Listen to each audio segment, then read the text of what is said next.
AI यानी artificial intelligence ये एक ऐसी तकनीक है जिससे दुनिया भर में तहलका मचा हुआ है।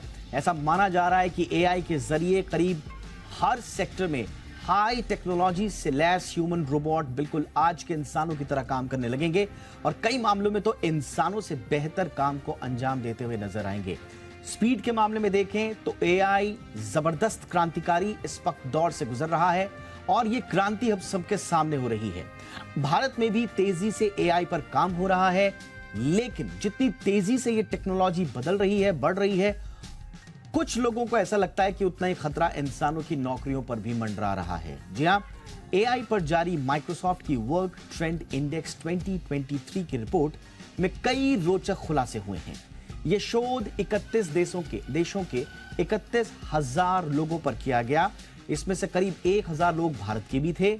रिपोर्ट में यह कहा गया है कि 90% बॉसेस यानी कि लीडर्स चाहते हैं कि उनके कर्मचारियों को एआई स्किल आनी चाहिए। यानी कि अब जो लीडर्स हैं वो चाहते हैं कि उनकी टीम अगर कोई ज्वाइन करे तो वो एआई स्किल से लैस हो।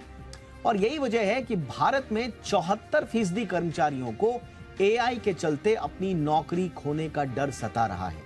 इनकी चिंता यह है कि एआई उनका जॉब कहीं रिप्लेस ना कर दे।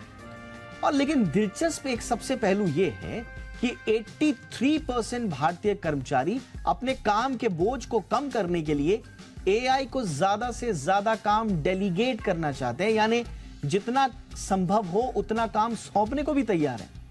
तो यह बड़ा दिलचस्प है कि एक तरफ कर्मचारी डर भी रहा है, उसको यह भी खतरा है कि जॉब चली जाएगी अगर एआई आएगा, और दूसरी तरफ वही कर्मचारी यह भी कह रहा है कि अगर एआई का तकनीक का उपयोग हो तो मैं भी ज्यादा से ज्यादा अपना काम एआई को सौंपना चाहूंगा। हालांकि माइक्रोसॉफ्ट की work trend index 2023 report AI की बढ़ती स्वीकार्यता पर भी फोकस करती है। रिपोर्ट कहती है कि 4 में से 3 भारतीय एआई का उपयोग सिर्फ एडमिनिस्ट्रेटिव टास्क में ही नहीं करना चाहते, बल्कि वो एनालिटिकल वर्क और किसी भी जिम्मेदारी के क्रिएटिव साइड्स के लिए भी करना चाहते हैं। एक बात और है, जो लोग एआई को सिर्फ जॉब जाने के खतरों से जोड़कर देखते हैं, उनके लिए ये रिपोर्ट क्या कहती है ये भी जरा देखिए। भारतीय प्रबंधकों को यह कहने की संभावना 1.5 गुना ज्यादा है, इनफैक्ट 1.6x के कर्मचारियों की संख्या में कटौती की तुलना में एआई उत्पादकता यानी कि प्रोडक्टिविटी को बढ़ाने में अहम रोल अदा करेगी। सिंपल भाषा में समझें तो एआई का मसला जॉब घटने से जुड़ा नहीं है, बल्कि ये प्रोडक्टिविटी बढ़ाने से जुड़ा हुआ है। तो बहुत सारे पहलुओं पर यह रिपोर्ट बात करती है और बेसिकली इस रिपोर्ट का मकसद ही यह था कि जिन 31 देशों में सर्वे हुआ है वहां पर एआई के आने के बाद से कामकाज का ताना बाना किस तरह का बदल रहा है। इस पर बातचीत करने के लिए मेरे साथ खास मेहमान जुड़ रहे हैं। दिलीप चिनॉय साहब हमारे साथ जुड़ रहे हैं, फिक्की के पूर्व महासचिव, और स्किल डेवलपमेंट जो भारत सरकार का इनिशिएटिव रहा है उसके साथ भी जुड़े रहे हैं। दिलीप सर, बहुत बहुत स्वागत है। सर, आप किस साइड पर ज्यादा तवज्जो देंगे? बिकॉज जैसा हमने कहा कि 83% भारतीय कर्मचारी ये भी चाह रहे हैं कि एआई आ जाए तो हम उनको अपना ज्यादा से ज्यादा काम सौंप दें, और 74% कर्मचारियों को यह भी डर लग रहा है कि कहीं एआई उनकी जॉब रिप्लेस ना कर दे। तो आप किस साइड से ज्यादा इत्तेफाक रखते हैं सर? तो जो 83% है, जो एक तरीके से कह रहे हैं कि उनको एआई का इस्तेमाल करना है अपने जॉब में, जो नॉर्मल रूटीन टास्क है उनको एक तरीके से रिप्लेस करने में, वो एक पहलू है। वो पूरा 83% और 73% ये इन दोनों अक्षर के परसेंटेजेस के बीच में एक काफी अलग सा है। और रिपोर्ट में भी थोड़ा जिक्र किया जाता है कि एआई के इंट्रोड्यूस करने से जॉब्स भी बढ़ सकते हैं। तो पहले अगर आप हिस्ट्री में जाएंगे तो जब कंप्यूटर्स इंट्रोड्यूस हो रहे थे तो लोग सोचते थे कि कंप्यूटर्स के इंट्रोडक्शन के द्वारा हमारे जॉब्स चले जाएंगे। बट कई सेक्टर्स थे, बैंकिंग सेक्टर, अलग सेक्टर, उनमें काफी एक तरीके से डिबेट हुआ था। इसी समय जब हम एआई की बात करते हैं तो ये एक डिबेट चल रहा है कि हमारे जॉब्स हम उनको ऑफशोर करेंगे क्योंकि वो उनके ड्रेजरी निकालेंगे, और दूसरे और कह रहे हैं कि भाई हमें खतरा है कि एआई हमारी जॉब्स एक तरीके से रिप्लेस कर जाए। तो एआई जो है सारे जॉब्स नहीं रिप्लेस कर सकता है। अभी आज के दौर पे आर्टिफिशियल इंटेलिजेंस जो है वो रेपिटेटिव जॉब्स हो, और जो एक तरीके से सिस्टमैटिक जॉब्स हो, जहाँ पे क्रिएटिविटी का सवाल आता है, जहाँ पे अलग अलग मल्टी तरीके से टास्किंग का सवाल आता है, अभी उस पे एआई नहीं जा सकता है।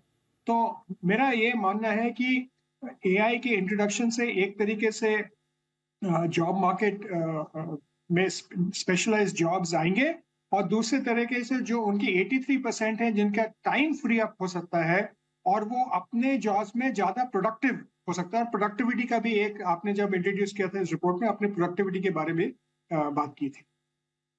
प्रोडक्टिविटी पे और थोड़ा सा ज्यादा बात करूंगा। इस वक्त हमारे साथ एक और खास मेहमान जुड़ चुके हैं। सतीश सती साहब हमारे साथ जुड़ चुके हैं, जाने माने मार्केटिंग एंड टेक्नोलॉजी एक्सपर्ट हैं। सतीश जी, बहुत बहुत स्वागत है सर आपका भी। आप तो दुनिया भर के जॉब्स को, टेक्नोलॉजीज को देख रहे हैं, उस पर नजर रख रहे हैं। माइक्रोसॉफ्ट की ये रिपोर्ट क्या कह रही है सर? ये जो 74% ऑफ कर्मचारियों की जो चिंता है, वो जायज है क्या कि उनका जॉब रिप्लेस हो जाएगा? मेरी आवाज आ रही है? बिल्कुल आ रही है सर।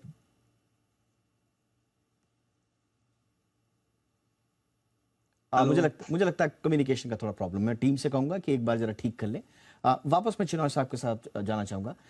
चिनॉय सर, आप क्योंकि नेशनल स्किल डेवलपमेंट कॉर्पोरेशन के एमडी रहे हैं, आपने उसको हेड किया है, ये जो कॉम्पिटेंस की बात कर रहे हैं, अभी भी बहुत सारे लीडर्स को ये लग रहा है कि उनकी टीम में शायद वो कॉम्पिटेंस अभी नहीं है जिसकी आवश्यकता होनी चाहिए, वो स्किल अभी मिल नहीं रहा है।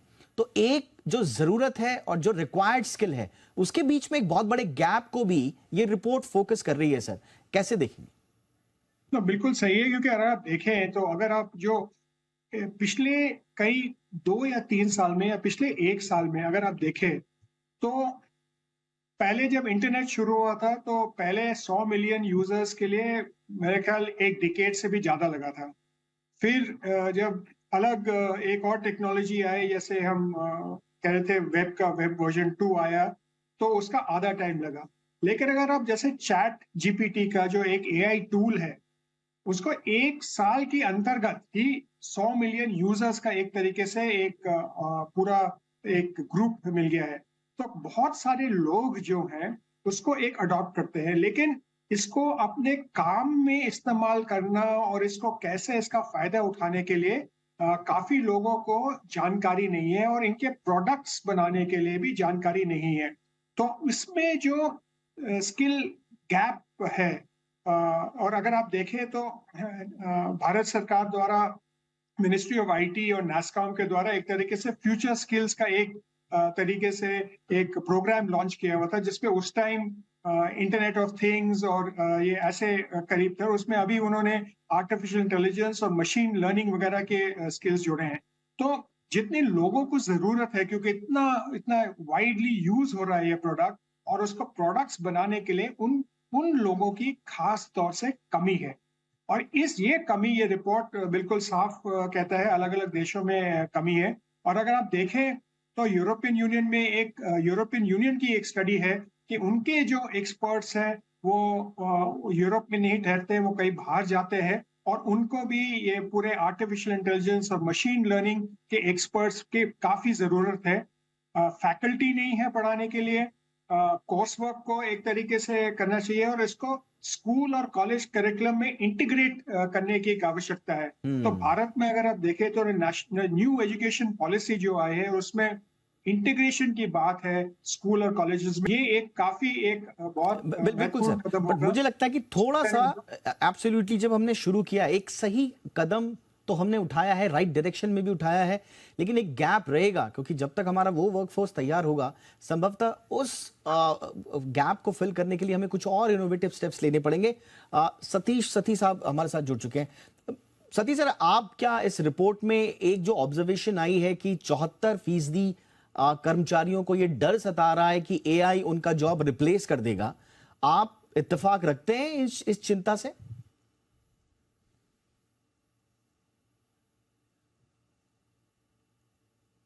सती जी, आपको आवाज आ रही है? डिस्टर्बेंस है बहुत।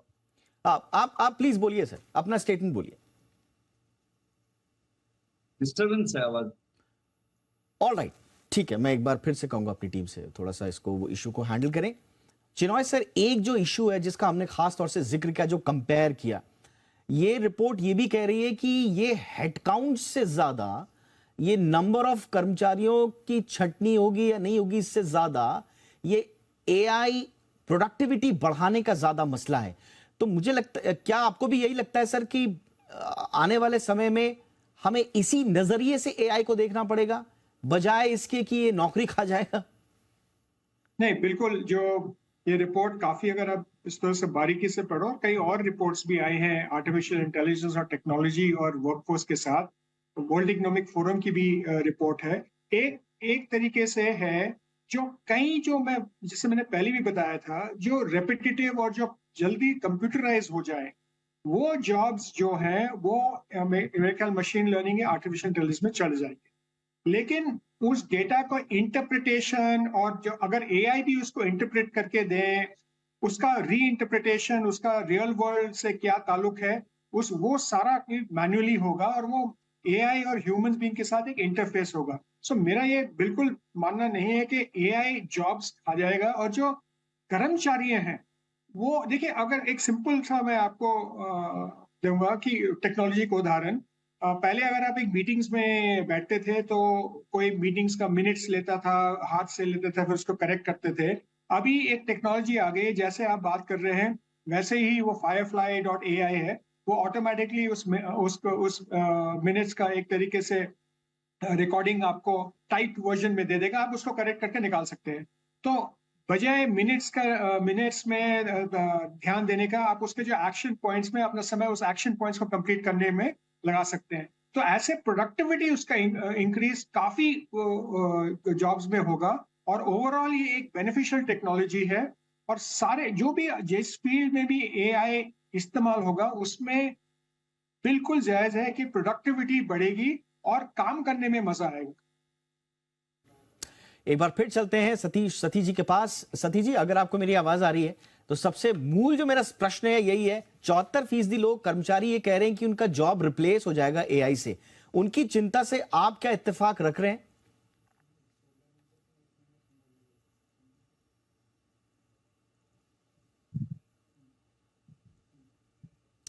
ऑलराइट, मुझे लगता है थोड़ा तकनीकी इशू है। एक आखिरी सवाल मैं चिनॉय साहब से ही लेना चाहूंगा। चिनॉय सर, इसमें कुछ और बड़े रोचक चीजों के बारे में कहा गया है, जो वर्क टेम्परामेंट है हमारे इंडियन कर्मचारी का। आप इंडस्ट्री को भी रिप्रेजेंट कर चुके हैं। 76% भारतीय कर्मचारियों के पास एनर्जी नहीं है, ऊर्जा नहीं है कुछ नया करने के लिए, ये बता रही है रिपोर्ट। 78% कर्मचारियों को काम के दौरान लगातार जो फोकस रहना चाहिए, एक कंसिस्टेंट फोकस जो रहना चाहिए, वो नहीं है। 46% कर्मचारियों को लग रहा है कि मीटिंग में वो जाएं न जाएं, उनकी एब्सेंस जो है वो नोटिस ही नहीं होती है। तो क्या आपको लग रहा है कि थोड़ा इंडिया का ये जो वर्क टेम्परामेंट है, इसको भी थोड़ा सुधार करने की आवश्यकता है, या ये ग्लोबल फिनोमिना है सर? नहीं, अगर आप रिपोर्ट में देखें तो कंपैरिजन करें तो जिस सेक्शन ऑफ वर्कर्स के बारे में बात कर रहे हैं, तो अलग अलग कंट्रीज में अलग अलग परसेंटेज है। आपने इंडिया की परसेंटेज की जिक्र की है, तो क्योंकि जो तो तीन चीजें जो आपने कहे हैं, एक तरीके से वर्क का जो एनरिचमेंट है, वर्क का जो प्रोडक्टिविटी है, और एब्सेंस, एक तरीके हम हो ना हो कोई फर्क नहीं पड़ता। मेरे ख्याल ये तीन जो है, एक मैं कहूँगा ये कोविड हैंगओवर है। क्योंकि पिछले 2 साल या 3 साल में जो हम ऑनलाइन चले गए थे, और आप ऑनलाइन मीटिंग में आप प्रेजेंट हो सकते हो, आपकी बारी आएगी नहीं आएगी, और फिजिकल मीटिंग में थोड़ा सा अलग है। तो वो एक्चुअली वो फीलिंग आ जाती है कि मैं ऑनलाइन जुड़ा हूँ या उसमें मैं मीटिंग में बैठा हुआ हूँ, मेरी कोई बात नहीं सुनता। ये एक एचआर और मैनेजमेंट प्रॉब्लम है, और ये अक्रॉस डिफरेंट कंपनीज नहीं है। कोई बहुत सारी कंपनीज ऐसे हैं जो वर्कर इन्वॉल्वमेंट करते हैं, अपने स्टाफ की इन्वॉल्वमेंट सोचते हैं।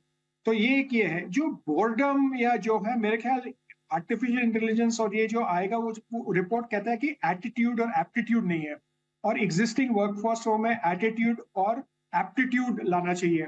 तो अगर आप देखें, बहुत ही पुरानी थियोरी है एचआर में, जब किसी वर्कर को आप स्पॉटलाइट डालते हो या किसी को रिकग्नाइज करते हो, तो उनका एक तरीके से इन्वॉल्वमेंट बढ़ जाता है। इसलिए अगर आप वर्कफोर्स को एआई के टेक्निक सिखाओगे, एआई को इस्तेमाल करना सिखाओगे, और उनको करोगे तो ये काफी गेम चेंजिंग हो सकता है। ये जो 3 आंकड़े आपने जो कहा है उसमें बहुत बदलाव आ सकता है। कम से कम ये चीजें नोटिस में आए और स्वाभाविक रूप से नई टेक्नोलॉजी, एआई, मशीन लर्निंग, ये अब ऐसे शब्द हो चुके हैं जो हमारे सिर्फ एक कोई खास सीमित दायरे या कोई खास सेक्टर के लिए प्रयुक्त किए जाने वाले शब्द नहीं है। अब ये ओवरऑल हमारी इकोनॉमी और हमारी इकोनॉमी टेक्नोलॉजी का जो प्रयोग है उसमें ये बहुत इंटीग्रल पार्ट हो गए हैं, बड़े मजबूत स्तंभ हो गए हैं। इसको आत्मसात सबको करना है, गवर्नेंस में भी, कंपनी लेवल पे भी, नए तरह के जॉब जनरेशन में भी, हर तरह से पढ़ाई में भी, स्किलिंग के लिए भी। तो हर तरह से ये मशीन लर्निंग और एआई का कॉन्सेप्ट आने वाला है। मुझे लगता है कि जो इसको लेकर आशंकाएं हैं कि ये जॉब खा जाएगा, जॉब रिप्लेस कर देगा, वो धीरे धीरे समय के साथ वो सारी चिंताएं भी दूर होती रहेंगी जब डिमांड और सप्लाई का एक गैप एक लेवल पे आ जाएगा और एक संतुलन की स्थिति में आ जाएगा, तो ये वाली चिंताएं भी दूर हो जाएंगी। बहुत बहुत शुक्रिया चिनॉय सर, आपने महत्वपूर्ण चर्चा की इस विषय पर। Thank you so much. तो ये थी हमारी आज की cover story.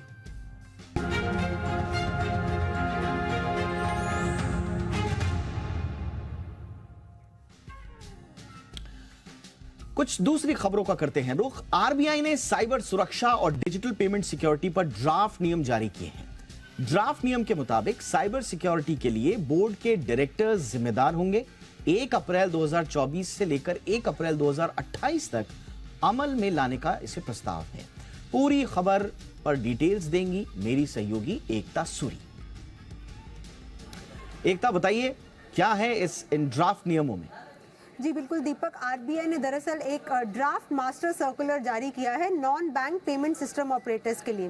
Non bank payment system operators जैसे कि अमेजॉन हो गया, जीपे हो गया, पेयू हो गया, मतलब वो जो बैंक नहीं है लेकिन आपको पेमेंट सर्विस प्रोवाइड करते हैं। अब जितना बड़ा नॉन बैंक पीएसओज है उतनी ही उसकी टाइमलाइन जो है कम है। अगर बड़ा non bank payment system operators है तो आरबीआई ने कहा है कि आप अपनी साइबर सिक्योरिटी और डिजिटल पेमेंट्स जो है वो एक रोबस्ट सिस्टम तैयार कीजिए 1 अप्रैल 2024 तक। अगर मध्यम वर्ग का है तो 1 अप्रैल 2026 तक। अगर छोटा नॉन बैंक पीएसओ है तो 1 अप्रैल 2028 तक। अब आरबीआई ने इसमें सुझाव दिए हैं कि आप अपनी साइबर सिक्योरिटी और डिजिटल पेमेंट सिस्टम को कैसे रोबस्ट कर सकते हैं। सबसे पहले तो कहा गया है कि बोर्ड ऑफ डायरेक्टर्स की अप्रूवल के साथ एक साइबर सिक्योरिटी और डिजिटल पेमेंट्स को लेकर सिक्योर सिस्टम बनाएं। अगर उसमें खामियां आती हैं तो बोर्ड ऑफ डायरेक्टर्स जो है वो उसके लिए जिम्मेदार होंगे। जो अलग अलग सुझाव है उसमें कहा गया है कि मसलन अगर आप ऐप का इस्तेमाल कर रहे हैं और ऐप आपने काफी दिनों से इस्तेमाल नहीं की, अगर एक कोई उसका इस्तेमाल करना शुरू हो रहा है तो फिंगरप्रिंट हो गया या सिम कार्ड रजिस्ट्रेशन से वेरिफिकेशन हो गया, ये होना चाहिए। एक से ज्यादा अगर आपको एक ही ऐप अलग अलग प्लेटफॉर्म्स पर एक्टिव दिख रही है तो आपको उसी समय अलर्ट जारी करना है। अगर आप कोई ओटीपी भेज रहे हैं तो उसमें ये बताना होगा कि आपका जो मर्चेंट है वो कौन है। सिर्फ पेमेंट गेटवे से बात नहीं चलेगी। ओटीपी में अगर आप जो बैंक की जो डिटेल्स हैं, जो अकाउंट डिटेल्स हैं, कार्ड की डिटेल्स है, उसको आपको हिडन ही रखना होगा। जो आप ये ओटीपी भेज रहे हैं वो आप स्थानीय भाषा में भेजें ताकि लोगों को आसानी से समझ में आए।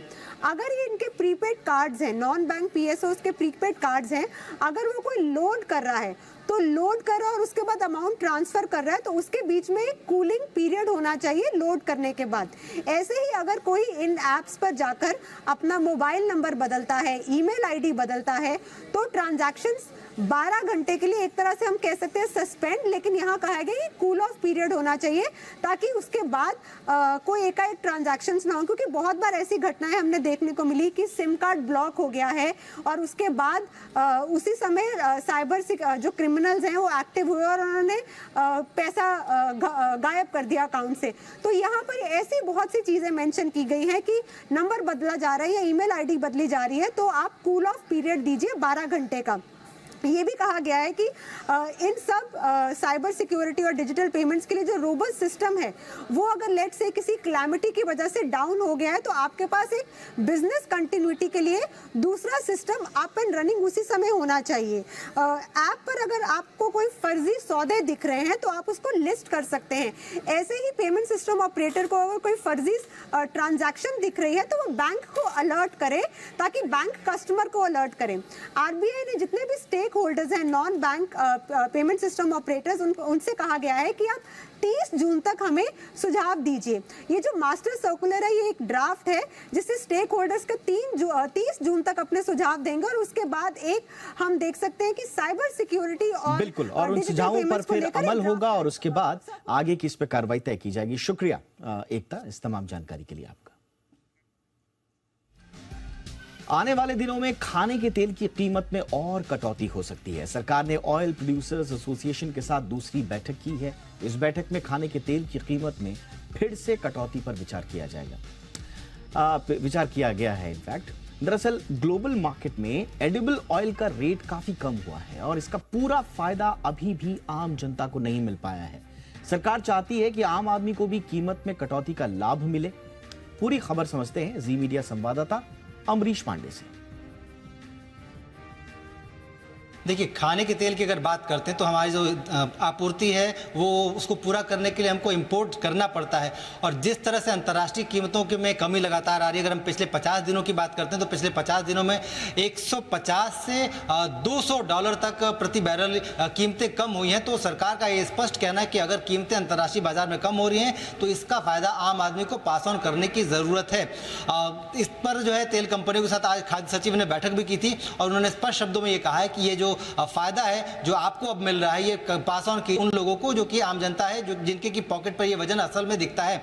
इसको लेकर रजामंद दिखे हैं कुछ ऑयल प्रोड्यूसर्स। उनका साफ कहना है कि पिछले कुछ दिनों में हमने लगातार दाम कम किए हैं, यानी कि सूरजमुखी के तेल से लेकर ग्राउंडनट ऑयल से लेकर तमाम ऐसे खाद्य तेल की कीमतें जो है पिछले 2 महीने में लगभग 8 से 15 रुपए तक कम हुई हैं। हाँ, ये जरूर है कि आने वाले दिनों में इस कीमतों को हम पास ऑन जरूर करेंगे। यानी कि ये साफ मैसेज इससे जा रहा है कि अगले कुछ दिनों यानी कि अगर हम इंडस्ट्री की बात करते तो अगले 10 दिन के बाद 15 जून से हम देख सकते हैं कि जो खाने के तेल की कीमतें हैं उनमें कमी आना शुरू हो जाएगी और पहली जो कमी होगी वो होलसेल मार्केट में होगी और रिटेल में से कमी है, जो प्राइसेस में कमी है वो आने में थोड़ा समय ज़रूर लग सकता है। लेकिन ये ज़रूर है कि अगले 2 हफ्ते में खाने के तेल की कीमतें कम होना शुरू होंगी। जो कमी जो होगी वो 12 रुपए तक हो सकती है। यानी कि अगर कुछ और तेलों की अगर बात करते हैं तो टैक्सेस को हटा दें तो ये कमी जब लगभग 12 से 17 रुपए तक हो सकती है। तो ये आम आदमी के लिए एक बड़ी राहत हो सकती है खाने के तेल को लेकर,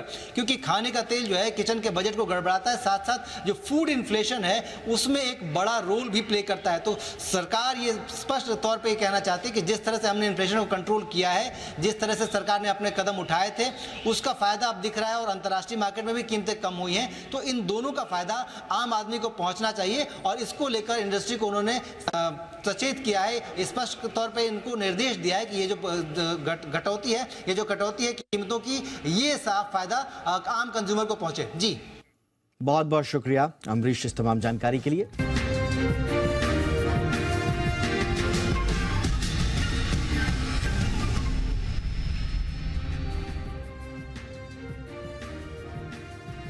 और अब आपको भारत की वो कामयाबी की कहानी बताते हैं जिसकी चर्चा पिछले 24 घंटे से हो रही है। भारतीय सेना ने 1 जून को अग्नि 1 बैलिस्टिक मिसाइल की 100% सफल टेस्टिंग की है। इस परीक्षण में भारतीय सेना ने मध्यम दूरी के इस मिसाइल को लॉन्च किया। अग्नि 1 मिसाइल को ओडिशा के एपीजे अब्दुल कलाम आइलैंड से फायर किया गया और इसने अपने निशाने पर सटीक हमला किया। अग्नि 1 की रेंज 750 किलोमीटर से लेकर 1200 किलोमीटर तक है, यानी इसके हमले की रेंज में पूरा पाकिस्तान और चीन का एक बड़ा हिस्सा शामिल है। यह मिसाइल अपने साथ 1000 किलोग्राम का वॉरहेड यानी कि बम ले जा सकती है। इसके जरिए न्यूक्लियर अटैक भी किया जा सकता है।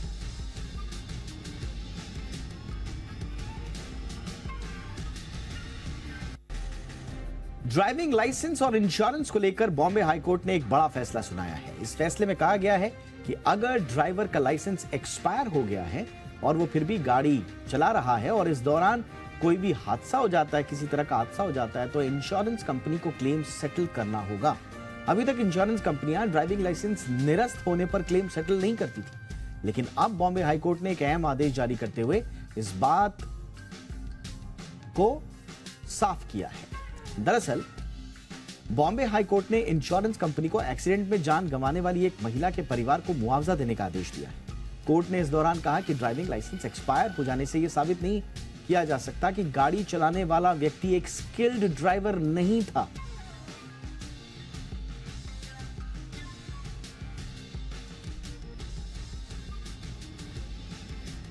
जी बिजनेस की खबर का असर आप अक्सर देखते रहते होंगे। एक बड़ी खबर का हमारा असर हुआ है। आर्टिफिशियल स्वीटनेस के खतरे को लेकर हमने कई शोज किए। हमने इसे रेगुलेट करने और इस पर लगाम लगाने की बात कही। खास तौर से जब WHO ने भी इस पर अपनी चिंता जाहिर की थी, उसके बाद हमने सरकार से, रेगुलेटर से ये दरख्वास्त की थी कि आप भी इसको निगरानी में लेकर आइए और कुछ ना कुछ गाइडलाइंस जारी कीजिए। अब ऐसा लग रहा है कि हमारी आवाज फसाई के कानों तक पहुंच गई है। फसाई ने आज स्टेक होल्डर्स के साथ बैठक की। नो कैलोरी फूड के नाम पर या नो कैलोरी ड्रिंक्स के नाम पर जो तमाम प्रोडक्ट्स बिक रहे हैं, उस पर फसाई जल्द ही एक एडवाइजरी जारी कर सकती है।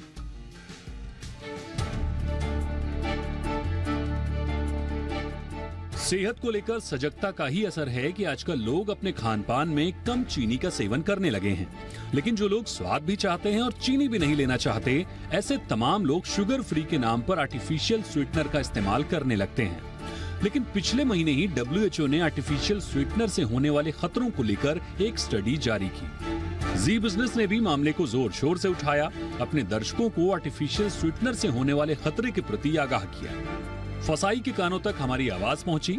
हमारी खबर का असर ये रहा कि फूड रेगुलेटर की टेक्निकल कमेटी ने मामले में एक बैठक की। फिर एक्शन में आई फसाई ने संबंधित स्टेक होल्डर्स के साथ एक मीटिंग की है। फिलहाल फसाई जल्द ही आर्टिफिशियल स्वीटनर को लेकर एक एडवाइजरी जारी कर सकती है। आपको बताते हैं कि एडवाइजरी में क्या खास हो सकता है। दरअसल हमने अपने शो में बताया था कि कौन लोग और इसका कितना इस्तेमाल कर सकते हैं। माना जा रहा है कि फसाई की एडवाइजरी में भी यही बातें होंगी। फिलहाल तो अपने दर्शकों को बता दें कि WHO के मुताबिक इसका लंबे समय तक इस्तेमाल टाइप 2 डायबिटीज और हार्ट को बढ़ा सकता है। इससे मोटापा या वजन कम करने की बातों में भी कोई दम नहीं है।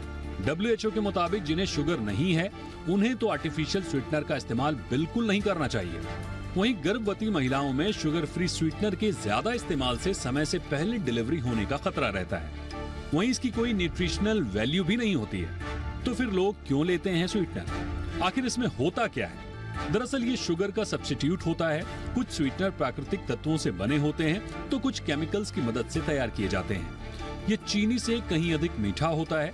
ऐसे में माना जाता है कि इसका इस्तेमाल करने वाला कैलोरी ना के बराबर ले रहा है। कई बार तो लोग आर्टिफिशियल स्वीटनर को नो कैलोरी फूड भी कह देते हैं। तो क्या वाकई शुगर फ्री प्रोडक्ट्स में कैलोरी नहीं होती है? दरअसल ये एक भ्रम है। केवल शुगर की जगह स्वीटनर डाला जाता है, बाकी इंग्रेडिएंट्स में तो कैलोरी होती ही है। इसलिए अगर आप डायबिटिक या प्री डायबिटिक हैं, तो ऐसे प्रोडक्ट्स का बड़ी सावधानी के साथ इस्तेमाल करें। एक अमेरिकी स्टडी के मुताबिक आर्टिफिशियल स्वीटनर के लंबे समय तक इस्तेमाल से लिवर को खतरा, वजन बढ़ना, माइग्रेन और चक्कर आने की शिकायत हो सकती है। वहीं इससे आंत में मौजूद गुड और बैड बैक्टीरिया का संतुलन बिगड़ जाता है, जिससे पाचन संबंधी समस्या, पेट में गैस और सूजन की समस्या हो सकती है। वहीं इसमें इस्तेमाल होने वाला एरिथ्रिटोल ब्लड क्लॉटिंग के लिए जिम्मेदार होता है। वहीं दिल के दौरे और स्ट्रोक के खतरे को भी ये बढ़ा देता है। फिलहाल तो स्वीटनर को सेहत के लिए लोग जितना स्वीट समझते हैं, ये उतना है नहीं। इसलिए जरूरत पड़े तो डॉक्टर की सलाह के बाद ही इसे लें, अपने आप तो कतई नहीं। ब्यूरो रिपोर्ट, जी मीडिया। कारोबारी हफ्ते के आखिरी दिन बाजार में निचले स्तरों से शानदार रिकवरी देखने को मिली। सेंसेक्स 120 अंक चढ़कर 62,547 के लेवल पर बंद हुआ। निफ्टी 46 अंक चढ़कर 18,530 के पर क्लोज हुआ। निफ्टी बैंक 148 अंक उछलकर 43,950 के करीब बंद हुआ। दिन भर का पूरा हाल बताएंगे कुशल गुप्ता।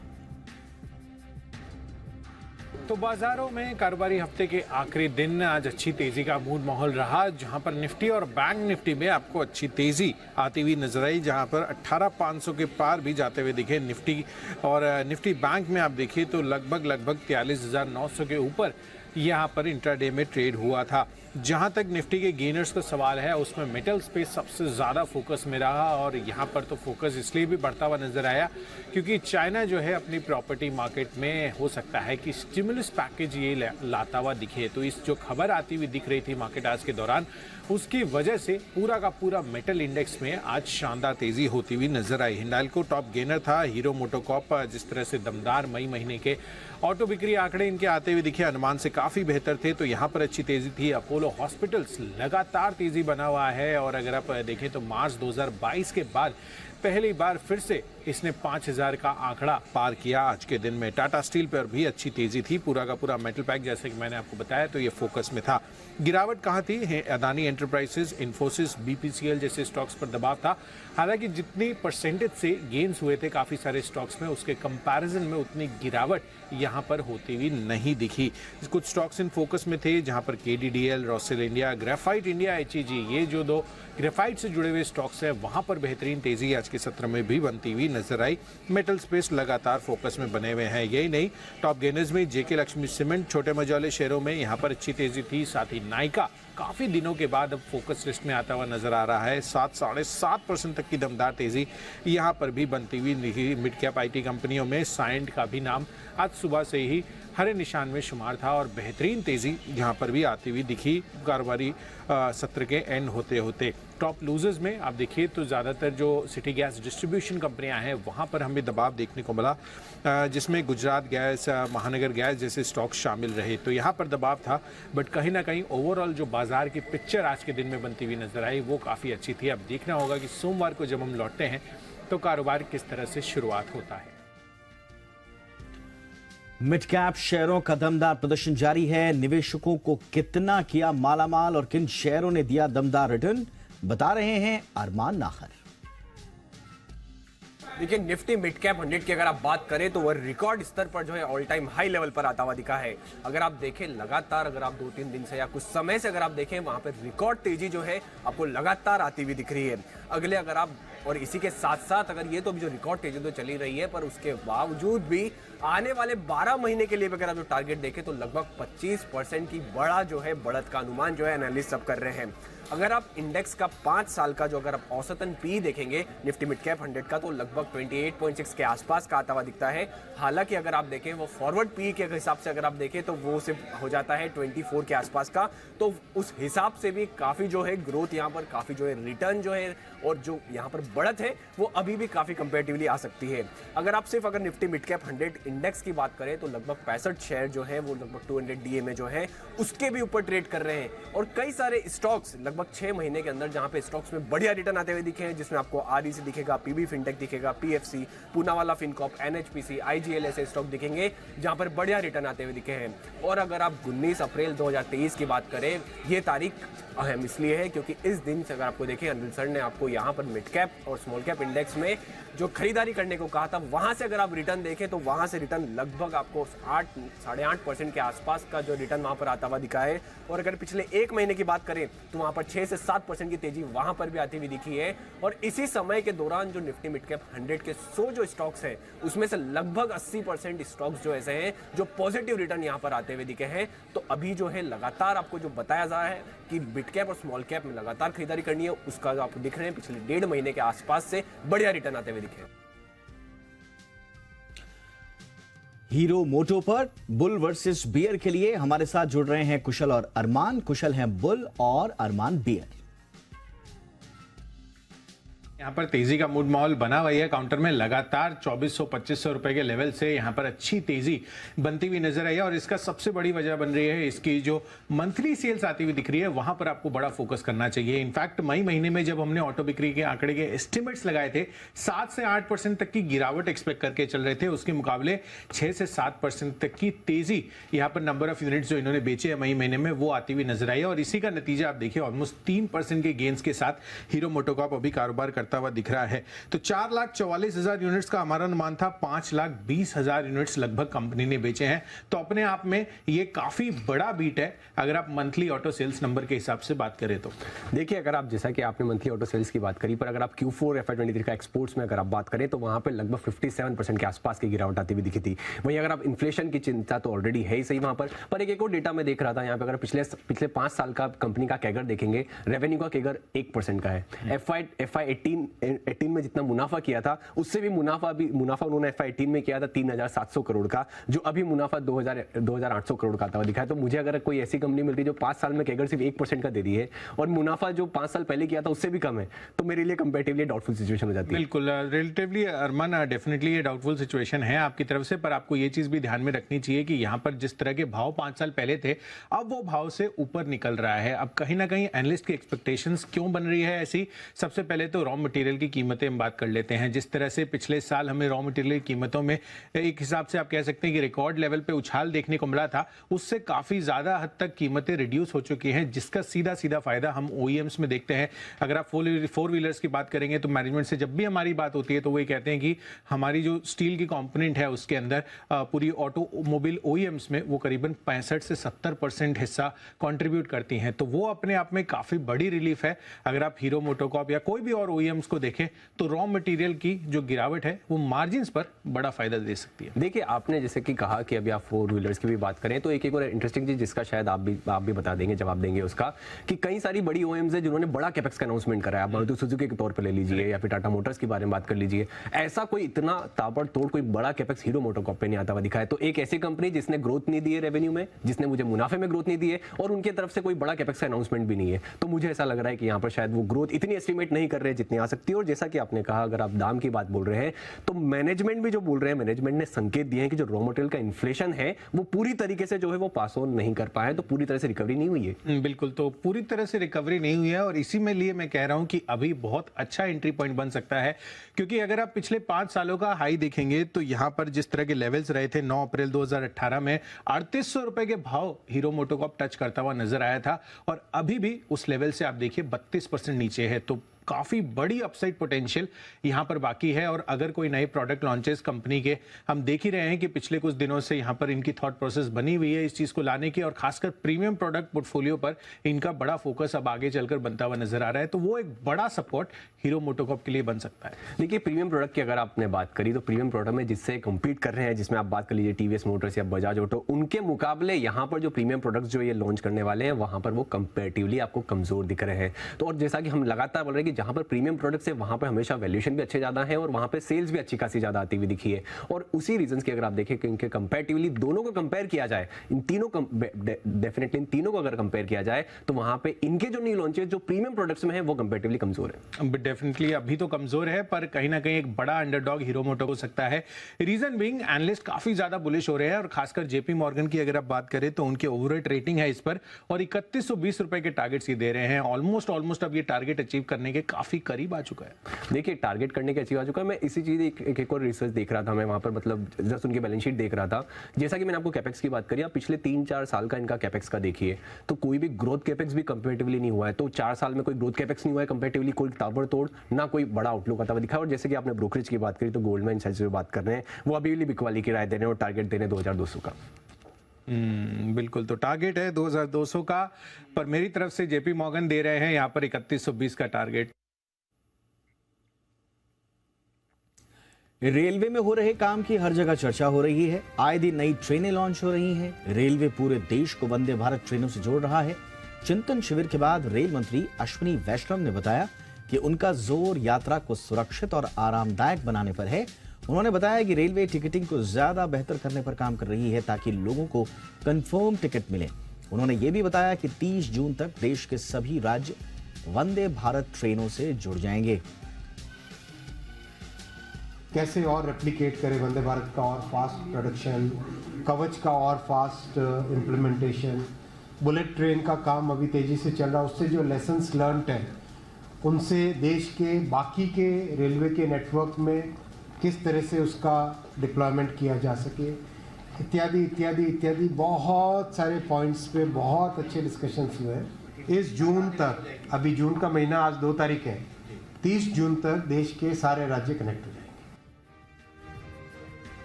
एआरसी यानी एसेट रिकंस्ट्रक्शन कंपनी और बैंकों के बीच विवाद शुरू हो गया है। बैड लोन खरीदने वाली कंपनी एआरसी का कहना है कि अगर कोई बैंक बैड लोन किसी गलत दावे पर बेचता है तो नुकसान की भरपाई उसे ही करनी होगी, जबकि बैंकों का मानना है कि डूबे हुए लोन को खरीदने से पहले एआरसी को उनके दावों की जांच पड़ताल ठीक से कर लेनी चाहिए। बैंक किसी भी तरह की जिम्मेदारी लेने को तैयार नहीं है। जो स्टैंडर्ड एग्रीमेंट्स हैं, उस स्टैंडर्ड एग्रीमेंट में रिप्रेजेंटेशन, वारंटी एंड इंडेमनिटी के क्लॉजेस हैं। रिप्रेजेंटेशन वारंटी क्या होता है कि जब एआरसी बैंकों से खरीदता है तो वो एक लिमिटेड टाइम फ्रेम में उसको ये डिसीजन लेना पड़ता है। उस लिमिटेड टाइम फ्रेम में 100% ड्यू डिलिजेंस नहीं हो सकता है, इसीलिए उस एग्रीमेंट में रिप्रेजेंटेशन एंड वारंटी का क्लॉज है। अगर बाय द वे बाद में मालूम चलता है कि जो भी एसेट खरीदे गए उसमें, फॉर एग्जांपल अगर सपोज कीजिए कि कोई आपका मॉर्गेज एसेट खरीदा गया बट उसमें टाइटल डीड था ही नहीं, या टाइटल डीड में बहुत सारी दिक्कतें थी और उस दिक्कतों की वजह से एआरसी उस चीज़ को रिजॉल्व नहीं कर पा रहा, तो एआरसी के पास वो राइट होना चाहिए to invoke the indemnity on account of misrepresentation. तो इसी के पर डिस्कशन चल रहा है। बैंक्स मोस्टली वांट्स कि ये रिप्रेजेंटेशन एंड वारंटी नहीं होनी चाहिए। आईसीआईसीआई बैंक ने टाटा मेमोरियल सेंटर को अपने सीएसआर फंड से 1200 करोड़ रुपए दिए हैं। इस फंड का इस्तेमाल देश के 3 अलग अलग जगहों पर बना कैंसर हॉस्पिटल में आधुनिक मशीनें लगाने और इमारतों को बनाने में किया जाएगा।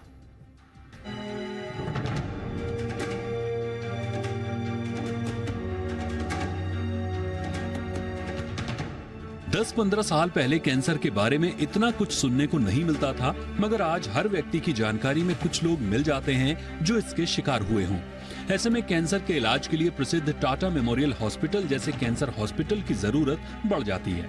इसी तरफ पहल करते हुए आईसीआईसीआई बैंक ने टाटा मेमोरियल सेंटर को अपने सीएसआर फंड का करीब 50% फंड यानी 1200 करोड़ रुपए दान किया है। आईसीआईसीआई बैंक के चेयरमैन जीसी चतुर्वेदी ने बताया कि ये पहल आज के समय की जरूरत है और कैंसर जैसी घातक बीमारी का इलाज आसान हो जाएगा। For cancer treatment, there are not many places where one can go and get this kind of a treatment with proper environment. There are private hospitals who provide, but it is unaffordable for a huge number of people. So what we had found that people come running from far and wide places to Tata Medical Center here. So that is why they are also going out and we are there with them to provide a help nearest to the places. वहीं Tata memorial centre का कहना है कि इस fund के मिलने के बाद कैंसर से जुड़े अत्याधुनिक टेस्ट करना आसान हो जाएगा, साथ ही करीब 30% ज्यादा मरीजों का इलाज संभव होगा। इस पर टाटा मेमोरियल सेंटर के डायरेक्टर ने बताया कि इस फंड के बाद अत्याधुनिक टेस्टिंग करना आसान हो जाएगा और मरीज को सही समय पर सही इलाज मिलना भी आसान होगा। Photon and electron machine, all of them looking after the needs of the patient, and we are also working on protocols wherein within short duration the radiotherapy gets over so that people don't have to stay away from home for too long.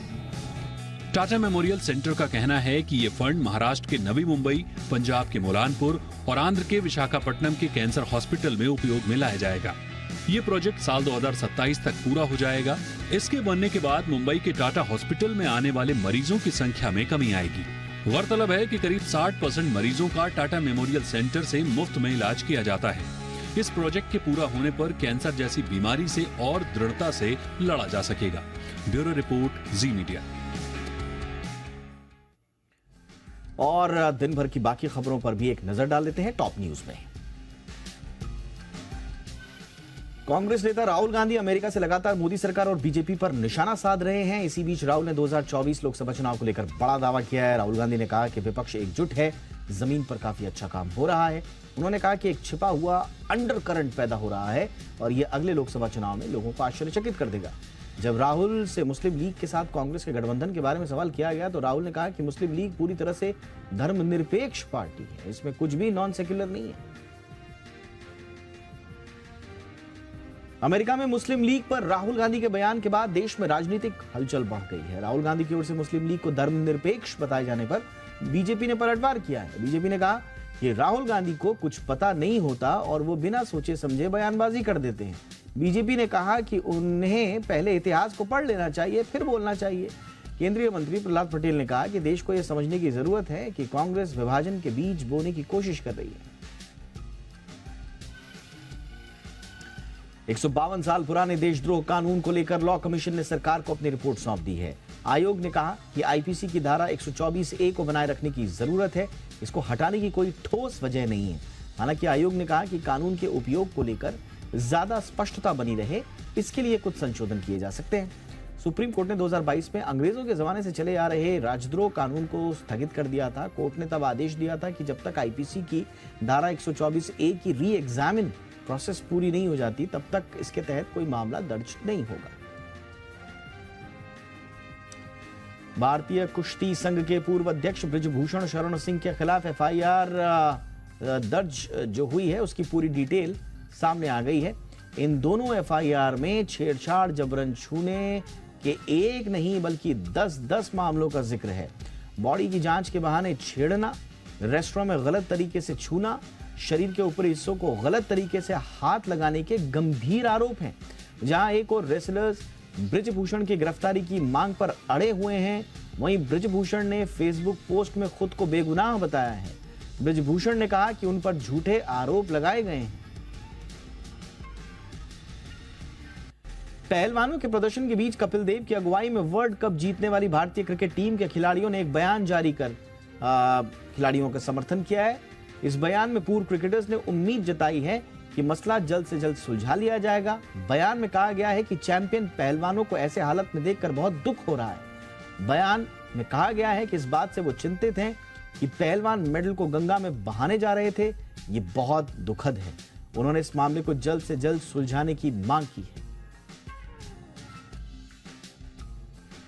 Brijbhushan Sharan Singh के समर्थन में अयोध्या में बुलाई गई जन चेतना महारैली को रद्द कर दिया गया है। सांसद और WFI चीफ बृजभूषण शरण सिंह ने 5 जून को होने वाली इस रैली में 11 लाख लोगों के इकट्ठा होने का दावा किया था। अयोध्या के रामकथा पार्क में यह जन चेतना महारैली होनी थी। इस रैली के रद्द होने की जानकारी बृजभूषण शरण सिंह ने फेसबुक पोस्ट के जरिए दी है। उन्होंने कहा कि पुलिस जांच चल रही है। सुप्रीम कोर्ट के गंभीर निर्देशों का सम्मान करते हुए निर्णय लिया गया है। पहलवानों के लगाए गंभीर आरोपों के बीच बृजभूषण सिंह ने अयोध्या से अपना दमखम दिखाने की योजना बनाई थी। पहलवानों के विरोध के समर्थन में आयोजित खाप पंचायत में किसान नेता राकेश टिकैत ने कहा कि वो सरकार को 9 जून तक का समय दे रहे हैं। उन्होंने कहा कि 9 जून के बाद इन बेटियों के समर्थन में देश भर में प्रदर्शन और पंचायतें होंगी। टिकैत ने कहा कि कमेटी की बैठक में निर्णय लिया गया है कि बृजभूषण से गिरफ्तारी से नीचे कुछ भी समझौता नहीं किया जाएगा। उन्होंने कहा कि सरकार के पास 9 जून तक का समय है। टिकैत ने कहा कि सरकार बातचीत करना चाहती है तो खाप पंचायतें तैयार हैं। कर्नाटक की कांग्रेस सरकार ने चुनाव के दौरान किए गए 5 वादों को लागू करने की मंजूरी दे दी है। आज हुई कैबिनेट की बैठक में 5 गारंटियों पर मोहर लगी। बैठक के बाद मुख्यमंत्री सिद्धरामैया ने कहा कि जनता से जो 5 वादे किए गए थे उन्हें इसी वित्तीय वर्ष में लागू किया जाएगा। सीएम ने कहा कि 200 यूनिट मुफ्त बिजली की गारंटी 1 जुलाई से लागू होगी। सीएम ने कहा कि अन्न भाग्य योजना के तहत 1 जुलाई से सभी बीपीएल परिवारों को 10 किलो अनाज मुफ्त मिलेगा।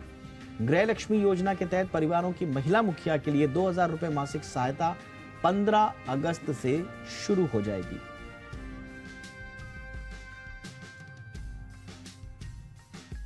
दिल्ली के मुख्यमंत्री अरविंद केजरीवाल ने रांची में झारखंड के सीएम हेमंत सोरेन से मुलाकात की। इस दौरान पंजाब के मुख्यमंत्री भगवंत मान भी मौजूद रहे। दिल्ली के सीएम केंद्र सरकार के अध्यादेश के खिलाफ विभिन्न दलों से समर्थन जुटा रहे हैं।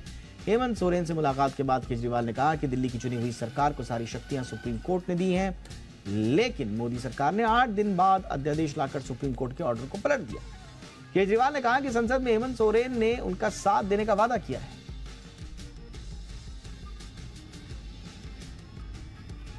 प्रधानमंत्री नरेंद्र मोदी ने छत्रपति शिवाजी महाराज के राज तिलक के 350 साल पूरे होने पर देशवासियों को संबोधित किया। इस मौके पर पीएम मोदी ने कहा कि छत्रपति शिवाजी महाराज ने गुलामी की मानसिकता खत्म की। पीएम ने कहा कि शिवाजी महाराज ने हमेशा भारत की एकता और अखंडता को सर्वोपरि रखा। आज एक भारत श्रेष्ठ भारत के विजन में शिवाजी महाराज के विचारों का ही प्रतिबिंब देखा जा सकता है। पीएम ने कहा कि शिवाजी महाराज का राज्याभिषेक दिवस नई चेतना, नई ऊर्जा लेकर आया है।